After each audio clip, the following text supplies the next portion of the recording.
The diner fell silent. Every conversation stopped mid-sentence. Even the cook froze with his spatula in the air. The little black girl stood beside the table of the most dangerous man in Chicago, her hand reaching toward his coffee cup. "Will you come to my birthday?" Han Seo-jin, the untouchable Korean Mafia boss who made grown men tremble, looked down at 5-year-old Imani Rowan. Her brown eyes held no fear, just hope. What happened next would shake the criminal underworld of Chicago. This is the story of how an innocent question from a child who never had a birthday party changed the life of a man who never celebrated his own. Han Seo-jin had been coming to Rosie's diner for 8 months. Same table, same time, same order. Black coffee, no sugar. Grilled cheese sandwich. Never a word more than necessary. The diner sat in the heart of Chicago's South Side, wedged between a laundromat and a check-cashing place. Not the kind of establishment where you'd expect to find a man who owned half the luxury real estate in the city. But that was precisely why he came. At 31, Han had built an empire from nothing. His father had immigrated from Busan with $70 and a dream. That dream died in a warehouse fire when Han was 12. The accident that took his father's life taught young Han his first lesson about the real world. Power protects, nothing else. Now he controlled the Korean organization that ran through Chicago like underground water, real estate, import-export, entertainment venues, all legitimate on paper, all connected to the network his father never lived to see. He sat alone at table 7 every Tuesday and Thursday at 2:30 p.m., the booth in the back corner, away from windows. Clear view of both exits, old habits. The other customers knew who he was, they always did. The way people's voices dropped when he entered. The way the owner, Mrs. Patterson, personally brought his order. The way men twice his age avoided eye contact. Fear was a language everyone spoke. Malika Rowan had been working at Rosie's for 3 years, 27 years old, raising a daughter alone, working double shifts to keep the lights on in their one-bedroom apartment 6 blocks away. She'd watched the Korean man come and go for months, noticed how he never looked up from his phone, how he left cash on the table, always exact change plus a $20 tip, how the air itself seemed to shift when he walked through the door. Mrs. Patterson had warned her on the first day he appeared. "That man there, Han Seo-jin, don't stare, don't ask questions, just bring him what he orders and leave him be." Malika followed those rules without question. She had enough problems without adding a mafia boss to the list.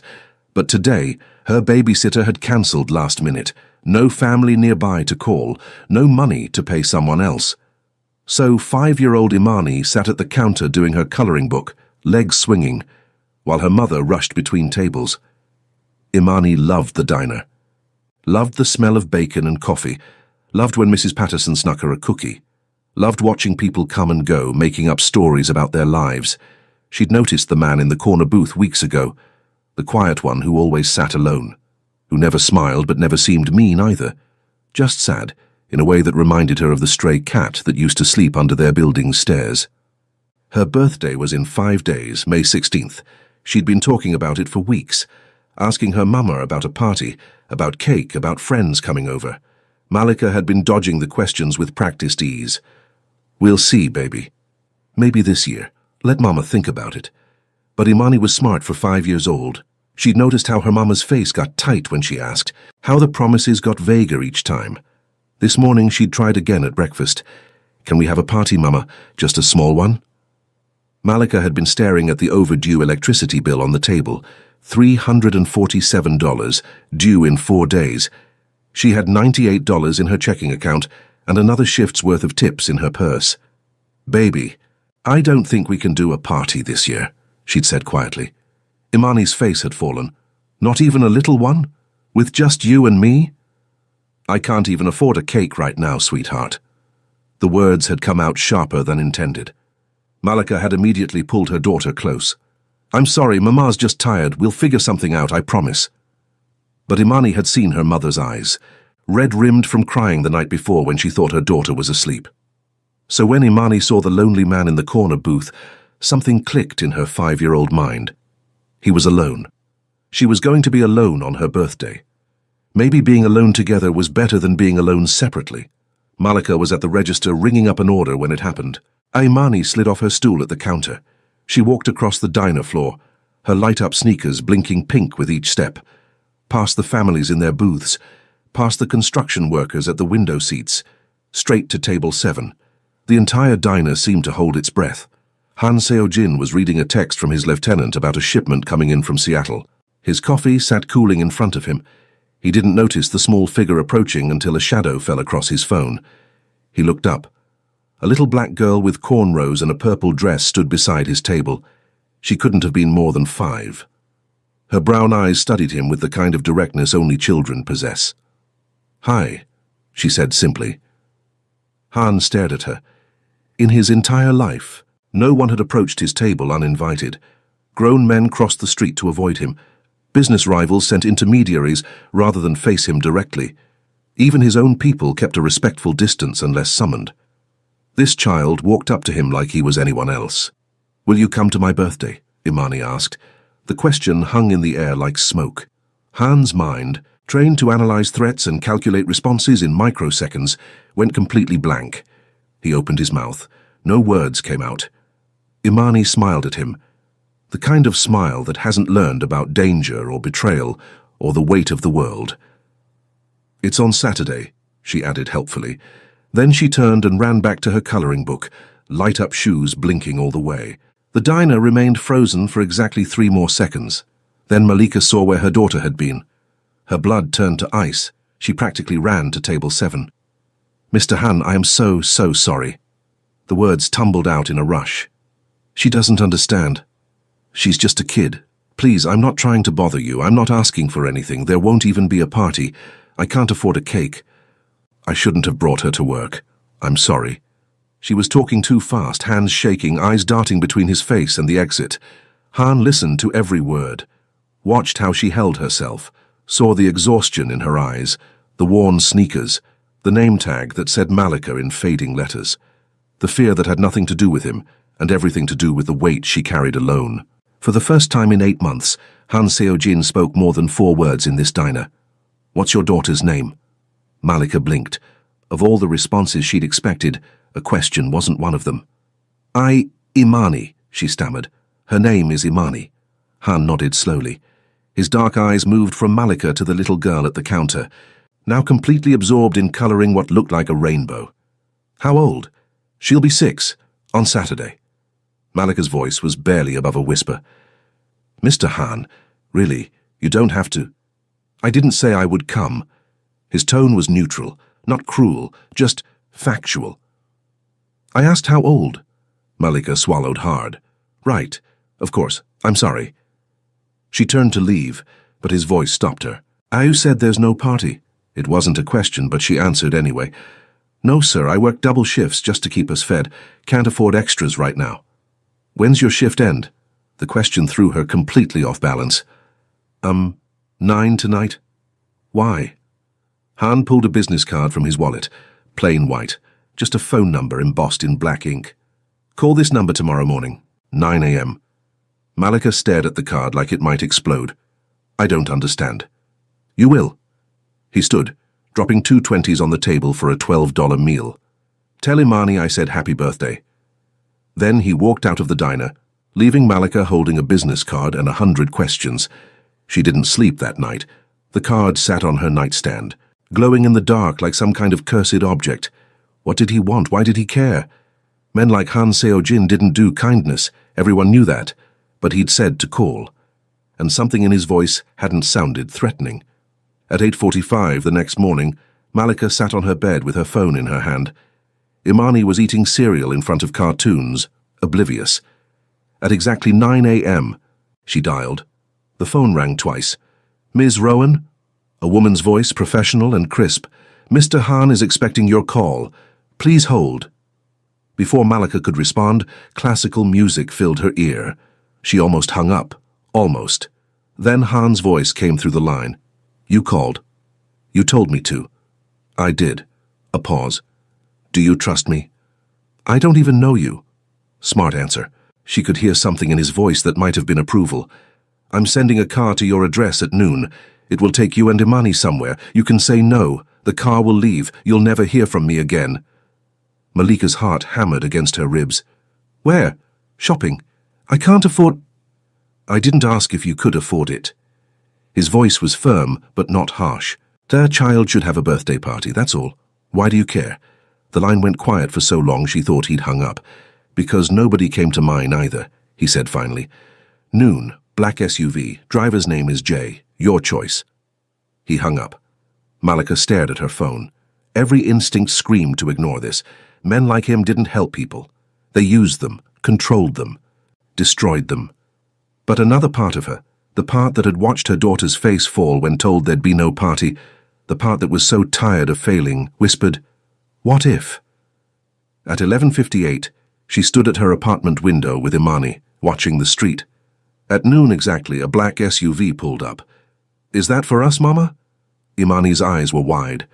Malika took a deep breath. "Yeah, baby, it is."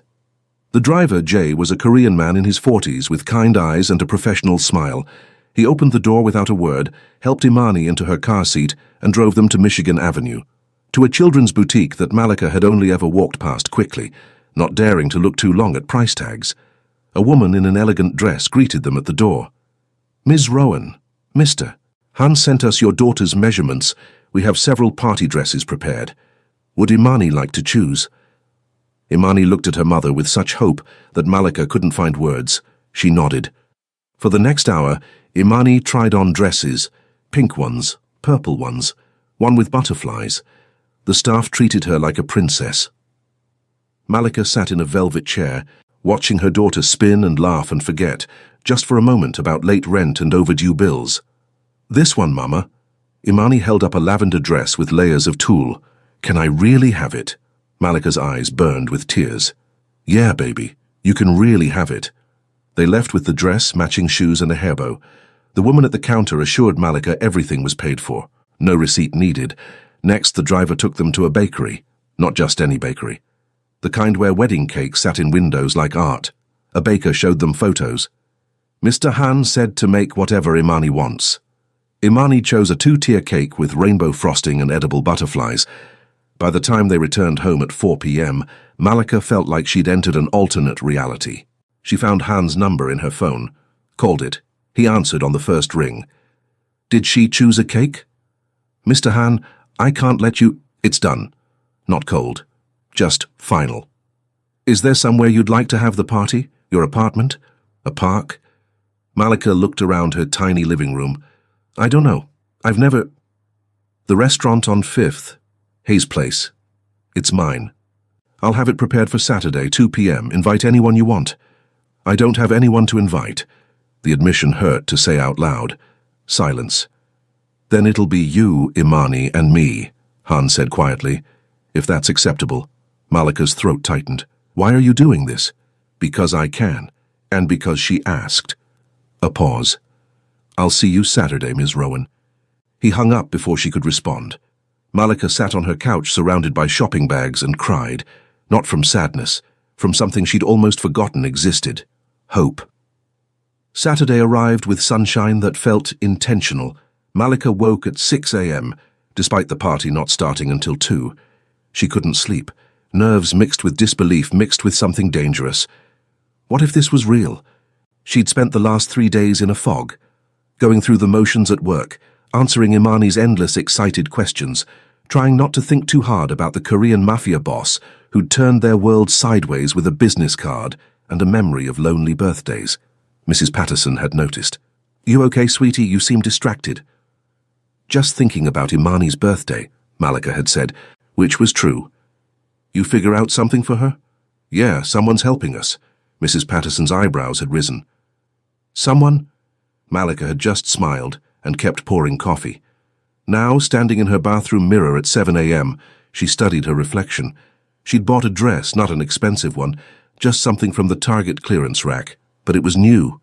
And it made her feel like maybe she could walk into a restaurant owned by Han Seo-jin without looking completely out of place. Imani bounced into the bathroom, already wearing her lavender dress, even though they had 7 hours before the party. "Mama, do you think he'll really come?" Malika knelt down, adjusting her daughter's collar. "The man from the diner?" "Yeah." Imani's face was serious. "I asked him to my birthday. It's not nice to not come when someone asks you." "Baby, he's a very busy man. But he said happy birthday, through you." Imani's logic was airtight. That means he cares. Malika had no response to that. Did he care? Or was this some elaborate version of charity? A wealthy man throwing money at a problem because he could. But then she remembered his voice on the phone, because nobody came to mine either. That hadn't sounded like charity. That had sounded like pain. At 1:30 p.m., Jay picked them up in the same black SUV. Hayes' place sat in the heart of Koreatown, an elegant Korean-American fusion restaurant, with floor-to-ceiling windows and modern art on exposed brick walls. Malika had passed it 100 times, but never imagined walking through those doors. Jay held the door open. "Mr. Han is waiting inside." Malika took Imani's hand and walked in. The restaurant was empty, except for one man. Han Seo-jin stood near a table decorated with balloons and streamers. He wore black slacks and a white button-down shirt. No tie, top 4 buttons undone. Elegant, casual. The neck tattoo she'd only glimpsed before was fully visible now. A minimalist crane in black ink, wings spread in flight. He looked up when they entered. For a moment, nobody moved. Then Imani broke free from her mother's hand and ran straight to him, light-up shoes blinking rapidly. "You came!" She threw her arms around his legs in a hug that caught him completely off guard. Han stood frozen, hands hovering awkwardly in the air, staring down at the child clinging to him like he was someone safe. Malika hurried over. "Imani, let him breathe." But Han slowly, carefully, placed one hand on top of Imani's head, just for a second. Then he stepped back, clearing his throat. "Happy birthday, Imani." "Thank you for my party." Imani beamed up at him. "And my dress. Do you like it?" "It's perfect." He said it simply, like stating a fact. Malika watched this exchange, feeling like she'd stepped into another dimension. This was the man people crossed the street to avoid, the man whose name made grown adults drop their voices to whispers, and he was complimenting her daughter's dress with the same serious tone he probably used for business negotiations. Thank you for all of this." Malika gestured at the decorations, the table set with real plates and cloth napkins, the buffet along the wall with Korean and American food arranged like art. Han nodded. "Sit. Food's ready." The next hour was the strangest of Malika's life. They sat at the table, the three of them, eating bulgogi and fried chicken and mac and cheese. Imani talked non-stop, telling Han about her school and her favorite color, purple, and her stuffed elephant named Mr. Trunks. Han listened to every word, occasionally asked questions in that same serious tone. "What's Mr. Trunks's favorite food? Does your teacher read stories every day? Who's your best friend?" Imani answered each one, completely comfortable with a man who made hardened criminals nervous. Malika picked at her food, watching them, watching how Han's shoulders slowly relaxed, how the hard lines around his eyes softened when Imani laughed, how he cut her chicken into smaller pieces without being asked. Who was this man? After they ate, Han nodded to someone Malika hadn't noticed. A woman emerged from the kitchen carrying the rainbow cake with 6 candles. Imani gasped. "It's so pretty." They sang happy birthday. Han's voice was quiet, uncertain, like he wasn't sure he remembered the words, but he sang. Imani closed her eyes, made a wish, and blew out all 6 candles in one breath. "What did you wish for?" Malika asked. "Can't tell or it won't come true," Imani said seriously, but she looked at Han when she said it, and Malika felt something shift in her chest. After cake, Han stood. "I have something for you." He pulled a wrapped box from beneath the table. Imani tore into it with 6-year-old enthusiasm. Inside was a stuffed animal, a crane, soft and white with elegant wings. "To keep Mr. Trunks company," Han said. Imani hugged the crane, then shocked everyone by hugging Han again. This time, he hugged her back, awkwardly, stiffly, but he did it.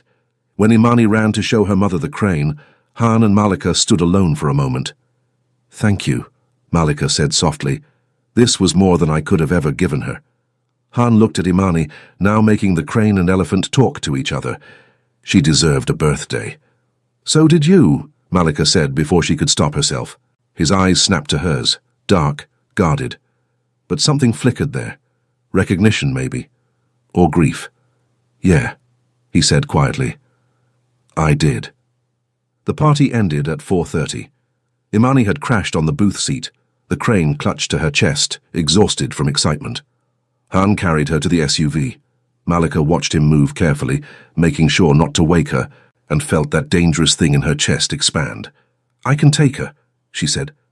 "I have her." He slid Imani into her car seat with surprising gentleness. "She's lighter than she looks." Malika climbed in beside her sleeping daughter. Han stood at the open door, hands in his pockets, looking uncertain for the first time since she'd met him. "Mr. Han."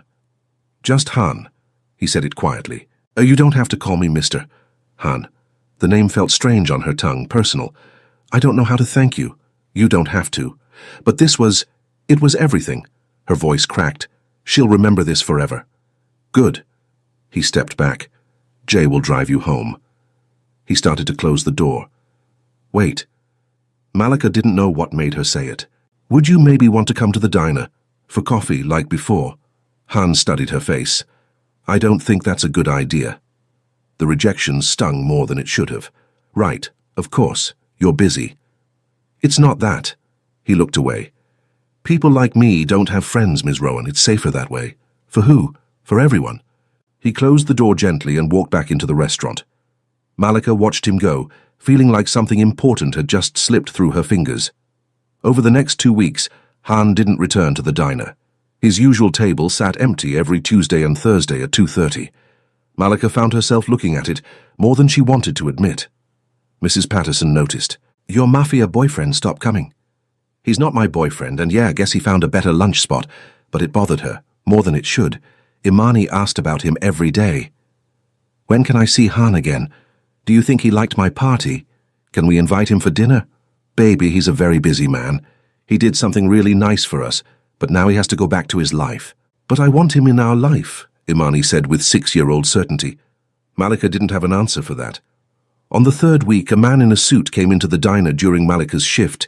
He sat at table 7. Malika's stomach dropped. She'd seen men like this before, clean-cut, expensive watch, eyes that missed nothing.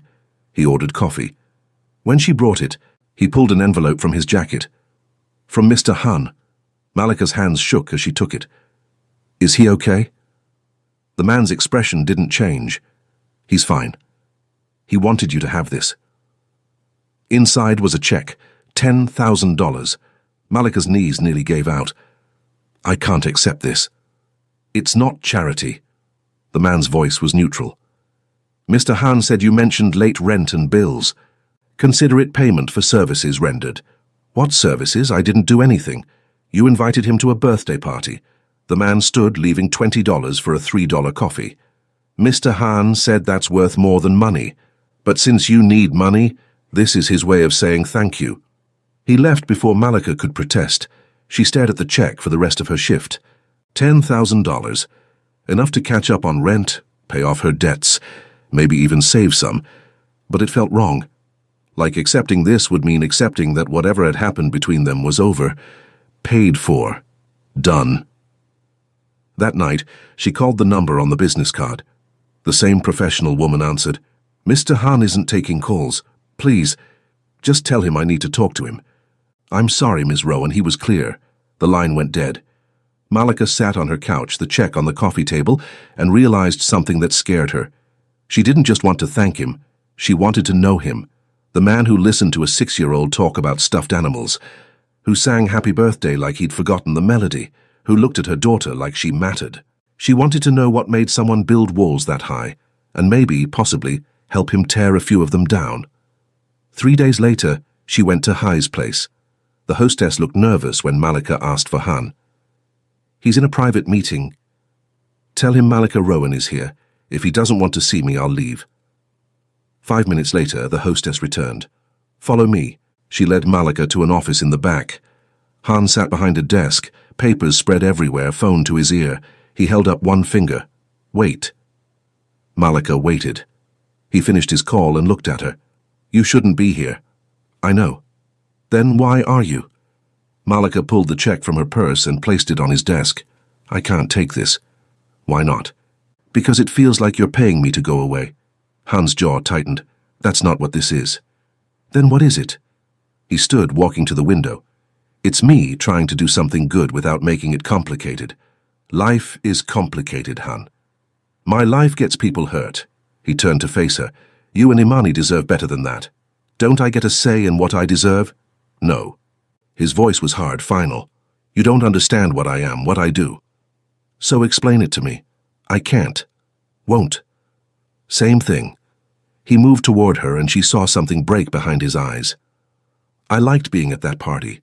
I liked watching Imani blow out candles. I liked pretending just for a few hours that I was someone different, someone clean. His voice dropped. But I'm not. And the longer you're around me, the more danger you're in. So take the money, pay your bills, live your life, and forget you met me. Malika held his gaze.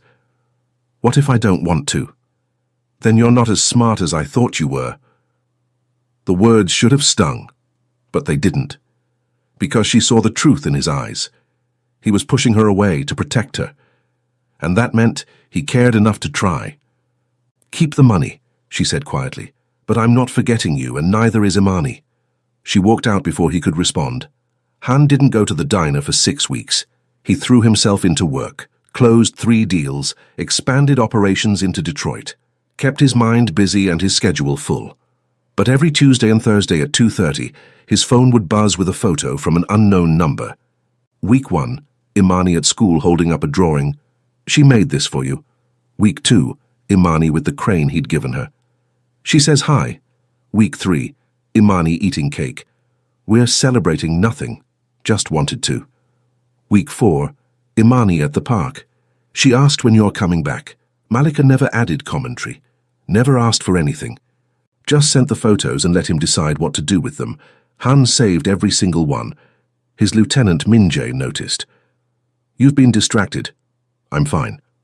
You're staring at your phone like it's got answers to questions you haven't asked. Min-jae leaned against Han's desk. This about that woman? The one from the diner? Han didn't answer, which was answer enough. Boss, you know the rules. No attachments, no vulnerabilities. I know the rules. Han's voice was ice. Then follow them.